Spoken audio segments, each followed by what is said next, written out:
साहित्य प्रेमी है वो वहाँ रुकते हैं, उनसे बात करते हैं और जानते हैं कि वाकई कितनी महानता उनके विचारों में है, उसी एक व्यक्ति की जो फुटपाथ पर ज़मीन पर बैठकर चाय बना रहा है। कुछ बातें हमें लक्ष्मण राव जी से जाननी है, कुछ उनकी विचार हमें जानने हैं। आइए उनके बारे में बात करते हैं।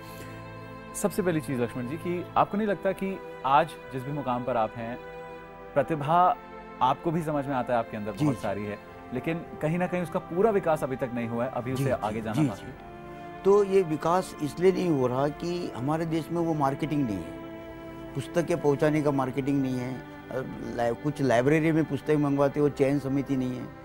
हिंदी में पुस्तकें नहीं खरीदी जाती है पब्लिक स्कूलों में, क्योंकि पेरेंट्स कहते हैं कि my son has learning in the English school, why you are giving that Hindi books.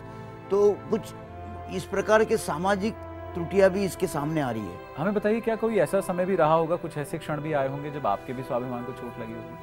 हाँ, कई बार ऐसा हुआ है कि जैसे कि स्टॉल था मेरा वहीं ITO के पास विष्णु दिगंबर मार्ग पर, तो नगर निगम ने अनऑथराइज समझ के तोड़ डाला।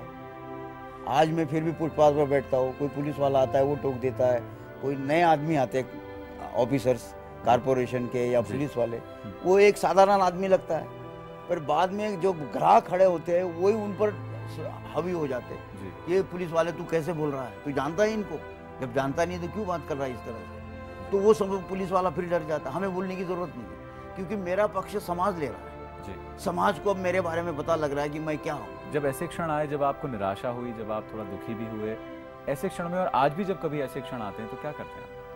तब मैं अपने आप को समझता हूँ, शांत हो जाता हूँ, मैं अपने आप को सोच लेता हूँ कि नहीं, ये हमारी गरीबी है, ये हमारी समस्या है। कभी कभी ऐसा भी हुआ कि बच्चों की फीस देने के लिए पैसे नहीं होते, लेकिन बच्चे फर्स्ट क्लास आ रहे हैं पर उन्हें पुरस्कार नहीं दिया जा रहा, वो पुरस्कार दूसरे को दिया जा रहा है। तो वो क्षण हमारे सामने आते हैं। तो कभी त्योहारों के टाइम में भी हम काम कर रहे हैं, जबकि त्योहारों के दिन में हमने घर में होना चाहिए। तो ये सारी समस्या थी, लेकिन हमारा जो मोटिवेशन था कि हमने साहित्यकार बनना है, और ये साधारण नहीं है, वो लक्ष्य हमारा वो था, और उस लक्ष्य को हम पूरा करने का प्रयास कर रहे थे, उसको हम कामयाबी की तरफ ले गए। यही हमारा आगे का भी लक्ष्य यही है। आपने कामयाबी की बात की लक्ष्मण जी, एक सफल इंसान या कहा जाए सफलता की जब बात आती है तो किससे समझते हैं आप सफल इंसान, और सफलता के क्या मायने आप समझते हैं? अपने उद्देश्य को लेकर आगे चले सच्चे ढंग से, ईमानदारी से, वो सफलता है। अगर आप करते रहोगे तो मिल सकता है। मैं आगे भविष्य में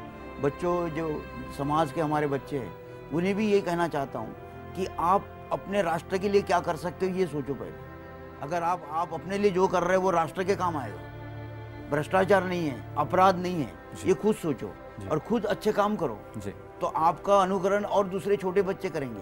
यहाँ से आगे अब आप एक साहित्यकार के तौर पर ही अपना भी विकास चाहते हैं और आगे देखते हैं अपने आप? मेरे आगे भी मुझे लोग समझे ये उस साहित्यकार की पुस्तक है जो कभी चाय बेचते थे, या जिन्होंने कभी मजदूरी की है, या जिन्होंने कभी अपनी पुस्तकें साइकिल पर बेचकर हमारे स्कूल में आए।